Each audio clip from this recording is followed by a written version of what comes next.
সমস্যা কথা তো আমি শুনলাম, আমি নিজেও সমস্যায় আছি মনে করি, কিন্তু আমরা যদি সমস্যার উৎস না খুঁজি, সেই সাথে সমাধানগুলো কি হতে পারে সেটা যদি সমস্যাগুলো চিহ্নিত না করি এবং সমস্যার সমাধানের উপায় যদি আমরা বের করতে না পারি এবং সেই সমাধানগুলা আমরা চিহ্নিত করার পরে যদি আমরা যথাযথভাবে বাস্তবায়ন না করি, এই সমস্যাগুলোর কথা আমি যখন অ্যাডভোকেট প্রেসিডেন্ট ছিলাম 1998 সালেও বলছি, 2004 সালেও বলছি, এখনো বলতেছি।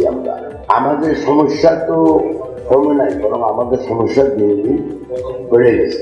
এতগুলা লোক ফ্যাক্টরি নিয়ে প্রবলেমে আছে, 2 দিন পরে ব্যাংক আলাদা আপনাকে সিএবিতে নাম দিয়ে দিল। এখন সেজন্য আমি পররাষ্ট্র উপদেষ্টার কাছে আজকে গেছি, আমি সবাইকে বলতেছি আগামীকাল যেমন আমি গভর্নরের সাথে যে ভাই আপনি যদি এখন এই সিএবিডি এগুলো যদি টানাটানি করেন, যারা টাকা নেওয়া তোরা নিয়ে চলে যাচ্ছে, এখন আপনি যারা উৎপাদনে কাজ করতেছে তাদেরকে যদি আপনি প্রতিবন্ধকতা সৃষ্টি করেন তাহলে তো সবই বন্ধ হয়ে যাবে। তবে আপনাকে আমি কথা দিতে পারি যতটুকু আমি তো কোনো কিছুই না, বাট তারপরও আপনাদের মুখপাত্র হিসাবে আমি সব জায়গায় যাইতেছি, আমি চেষ্টা করতেছি ঠিক কয়েকটা সমস্যার সমাধান করে দেয়। প্রথমেই আমি আসতেছি কিন্তু ব্যাংকিং, আমরা সবাই কাজ করলে আমরা এই দেশকে শক্তিশালী করতে পারবো, এটাতে আবার কোনো সন্দেহ নেই। আমাদের বর্তমান চলমান যে পরিস্থিতি, যে ক্রাইসিস আমার চলছে, আমরা একটার পর একটা একটা জায়গায় পড়ে যাচ্ছি, আবার ঘুরে দাঁড়াচ্ছি, আবার পড়ে যাচ্ছি, আবার উঠতেছি, আবার পড়ে যাচ্ছি। আসলে এইভাবে যদি চলতে থাকে তাহলে আমাদের কিন্তু পরবর্তীতে যে স্বপ্ন আমরা দেখছি যে 100 বিলিয়ন স্বপ্ন, সেটা কিন্তু সম্ভব হবে না। আমরা যখন স্বপ্ন দেখবো তার রূপরেখা কিন্তু আমাদেরকে তৈরি করতে হবে। অ্যাকশন প্ল্যান ছাড়া কিন্তু আপনার ড্রিম অ্যাচিভ করা সম্ভব না। তো আমাদের অ্যাকশন প্ল্যান তৈরি করতে হবে। বর্তমানে জানেন যে বাংলাদেশের উপর কিন্তু অনেক ব্র্যান্ডরা কিন্তু তাদের ট্রাভেল ব্যান করেছেন তাদের অফিস থেকে। অফিসিয়ালি হয়তো বা লেটার ইস্যু করে নাই, কিন্তু আপনারা যেহেতু আমরা ব্র্যান্ডের সাথে সরাসরি কাজ করি, আমাদের কিন্তু মেসেজ আসতেছে যে বাংলাদেশে এই মুহূর্তে ইনসিকিউরিটির কারণে কিন্তু তারা তাদের টিম পাঠাতে পারছেন না। তো আমরা যদি আমাদের গভর্নমেন্ট থেকে যদি এই ধরনের কোনো ইনিশিয়েটিভ না নিয়ে বিভিন্ন কান্ট্রির যে হাই কমিশন অ্যাম্বাসিডারের সাথে যোগাযোগ না করে যদি আমাদেরকে সেফটি যদি নিশ্চয়তা না করতে না পারি, তাহলে কিন্তু এখানে আমাদের অনেক বড় একটা বিজনেস হারানোর সংখ্যা কিন্তু থেকে যাবে। আমরা বিশ্বাস করি যে আমরা সকলে মিলে যদি একসাথে হাতে হাত মিলে যদি আমরা সামনে এগিয়ে যাই, তাহলে আমরা যে কোনো সমস্যা মোকাবেলা করে আমরা সামনে এগোতে পারবো। আমাদের 3টা জিনিস আপাতত দরকার। প্রথম হচ্ছে আমাদের জানমালের সিকিউরিটি, নাম্বার 1। নাম্বার 2, আমাদের ব্যাংকিং ফ্যাসিলিটিটা ইমপ্রুভ করতে হবে। আমরা অনেকখান থেকে এলসি নিয়েছি, কিন্তু ওগুলো এক্সিকিউশন হচ্ছে না, মাল ডেলিভারি হয়ে গেছে, বিদেশেও এলসি করতে পারছি না। তো এগুলাকে একটু স্বাবলম্বী করে আনার জন্য আমাদের রিকোয়েস্ট থাকা উচিত। তারপরে আছে পাওয়ার অ্যান্ড এনার্জি, এটা এনশিওর করতে হবে। এটা ছাড়া আমাদের ইঞ্জিন ঘুরবে না, চাকা ঘুরবে না। প্রথম যখন কোনো দেশের চেঞ্জ হয় বা কোনো আপনার সমস্যা হয়, সবার প্রথম আপনার সমস্যায় কিন্তু পরে আমাদের ব্যবসায়ী সমাজ।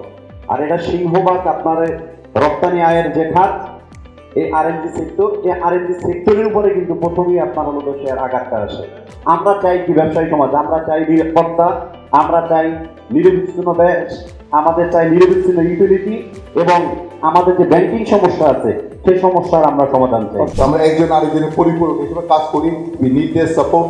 এই পরিস্থিতিতে ব্যাংকিং প্রবলেম, গ্যাস প্রবলেম, বিদ্যুৎ প্রবলেম, এইসব জিনিসগুলি বড় আকারে দেখা দিয়েছে। একটা জিনিস বলবো যে আমরা একটা জিনিস বিবেচিত বারবার বলছি, আমরা আপনাদের সঙ্গে বহুবার কথাবার্তা রয়েছে। কটন বেস আমাদের যে এক্সপোর্ট, এটার বেস এক্সপোর্ট আমরা এখন খুব ভালো করছি। এটা একটা জায়গায় কনসেন্ট্রেট করে পাশাপাশি আমরা ডাইভার্সিফিকেশন কিন্তু গার্মেন্ট হিউজ ডাইভার্সিটি পোটেনশিয়াল আছে। তো যেটা ম্যানমেড ফ্যাব্রিক, এনএমএফ, তো সেই জায়গাটাতে আমাদের যে অবভিয়াসলি ব্যাকওয়ার্ড হিউজ ফাইন্যান্সিং একটা গ্যাপ আছে, সেই জায়গাটা আমাদের কী করা যায় আমাদের একটু বলেন। আমরা একটু আপনাদের সঙ্গে যে কাজ করি এবং আমাদের পিজি দিয়ে যে কাজ যাদের কাছে এসেছি, আমার মনে হয় এখানে একটা বড় রকমের রোল প্লে করতে পারে। টেক্সটাইল সেক্টর যদি কোনো আমাদের যে ব্যাকওয়ার্ড লিঙ্কেজ ঠিক না থাকে, সোজা কথা হচ্ছে গ্যাস, ইলেকট্রিসিটি, ইনফ্রাস্ট্রাকচার আমাদের যদি ঠিক না থাকে, আমরা যদি কোনো আমাদের পোর্ট, আমাদের কাস্টমস, আমাদের বন্ড ঠিকঠাক পদ্ধতিতে আমরা যদি ঠিক মতো সার্ভিস না দিতে পারি, তাহলে কিন্তু আমরা যে ব্যবসা আশা করছি বা যে ব্যবসাটা এখানে আছে সেটা কিন্তু সাস্টেইন করা সম্ভব হবে না। আমাদের আজকে 800টা গার্মেন্টস ফ্যাক্টরি শাটডাউন ক্লোজ করেছে, ক্লোজ করতে হয়েছে। আমরা সকাল থেকে মনিটর করেছি, জয়েন্ট টাস্ক ফোর্সের সাথে আমরা গতকালকে মিটিং করেছিলাম, এবং জয়েন্ট টাস্ক ফোর্সের সাথে মিটিং করে we decided to keep all factories open through out the country. Joint task forces প্রচুর পরিমাণ চেষ্টা করেছে। I am part of the joint task force. আমরা সকাল 7টা থেকে আমরা মনিটর করেছি সমস্ত ফ্যাক্টরিগুলোকে চালানোর জন্য। আমি বিভিন্ন সরকারের বিভিন্ন দপ্তর আমি চিঠিপত্র দিচ্ছি, সিভিল এভিয়েশনের সাথে সমন্বয় সভা করার চেষ্টা করছি, যেন এয়ারলাইন্সের সাথে বসে আমরা কিভাবে আমরা ফ্রেট সেক্টরটাকে একটা সহনীয় অবস্থায় রাখা যায়। আমাদের অনেক অভাব, অনেক অভিযোগ আমাদের ভিতরে আছে যারা আমরা গার্মেন্টস ব্যবসা করি। বিশেষ করে আমি বলবো যে আমি একজন ম্যানুফ্যাকচারার, যে আমার কত ক্ষত কত ঘা, সেই কথাগুলো বলার সুযোগ হয়তো আমাদের এতদিন ছিল না। আপনি দায়িত্ব নিয়ে আমাদের এই সমস্যাগুলো পর্যায়ক্রমে সমস্যার সমাধান করবেন, এটাই আমার আকুল আবেদন এবং আজকের এই হাউজের আবেদন।